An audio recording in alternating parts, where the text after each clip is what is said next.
back to my channel. It's your girl Presh and this is King Diva. Here is the tea. The record we're here to recognize today, Benny Harlem's record for the tallest high-top fade hairstyle, stands at 20.5 inches or 52 centimeters over his head.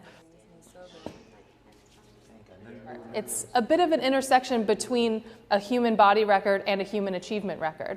Records like this take into account the hair that the person already has naturally, but they really take an effort to make it incredible in a way that's not been seen before.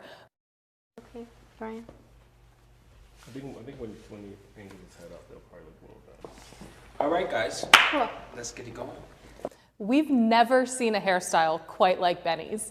His high top fade, as I said, is over 20 inches above his head. And we've heard that that means that he has to ride in special vehicles so that he doesn't have to lay down in the car.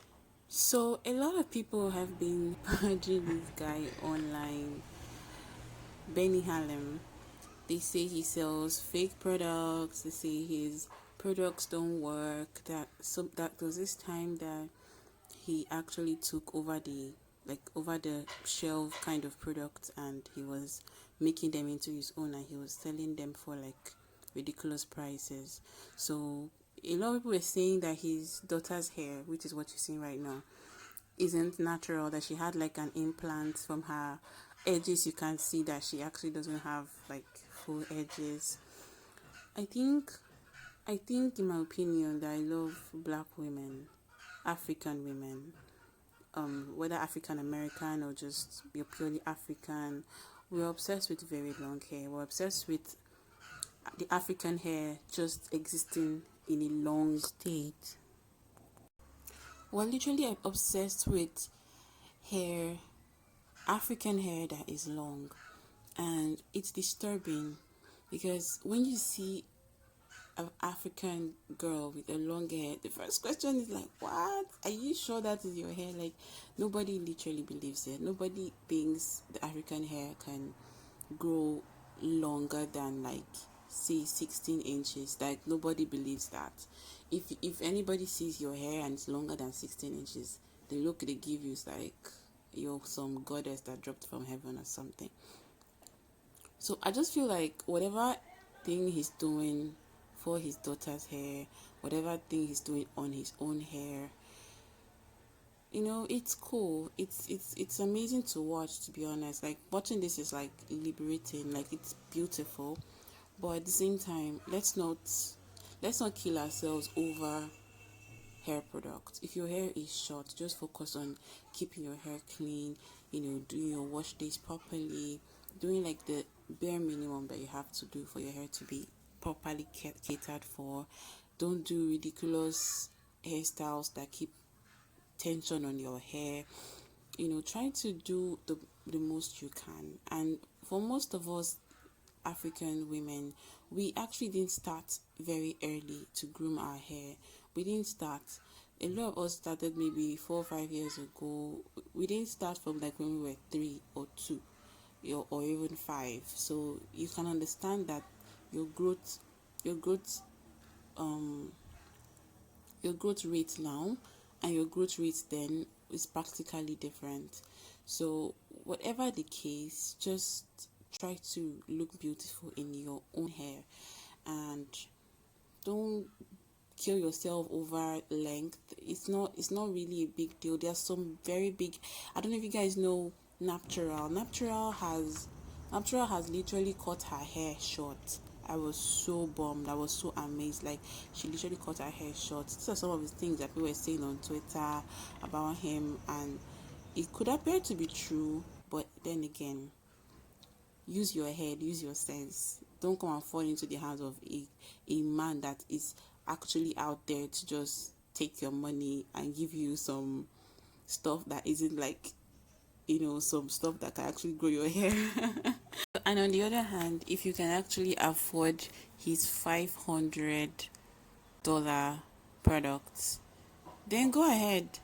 You know, go ahead, because if you have the money, go ahead and get it, you know, to suit yourself and give yourself the confidence that your hair will actually grow or something, you know, like that would actually change your hair game. Go ahead and get it. No harm in that.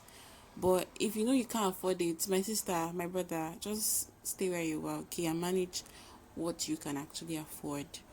Do your research, try to get good products that are affordable, and your hair will blossom.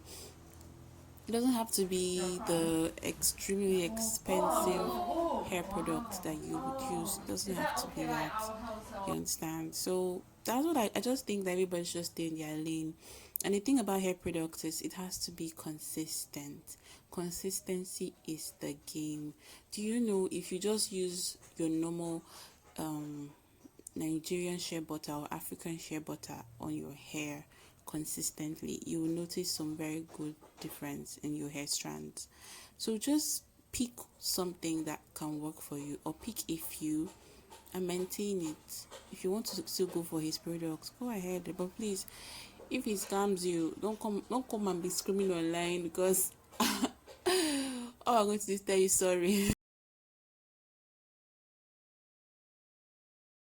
So there was this time they also said that he faked that he was sick so that he won't have to supply products, because I think he ran out or something, or wherever it is he was getting it from, it wasn't available. Like, it's crazy. It's really crazy. It's a very spiritual thing. We grew our hair just by our thoughts and by us believing our thoughts. So we're really taking care of it because we know God can take it away like that. And I know, like, sometimes you just feel like hiding under the covers and never coming out. Make yourself do it, because it's gonna be worth the while. What I would do is look in the mirror, look at every part of your face, and tell yourself today's gonna be a good day.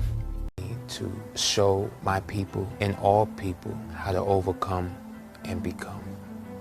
My father, he left me when I was a kid, but I met him when I was 9 years old. And I went up to him and I said, I was so excited. I said, yo, I'm your son. And he said, I don't have a son. And that was the beginning of the heartbreak for me. But it was also the beginning of a lengthy battle with being a lean addict. I was 18. I was still dealing with the pain and the hurt that I dealt with from not understanding and knowing why my father didn't want to understand and know me. I said, I'm going to get better. I went to church every Friday, every Sunday. It ended up happening that they were going on a trip to Africa. But while I was in Africa, I learned so much about myself, my family, and ancestry. And it changed my life forever.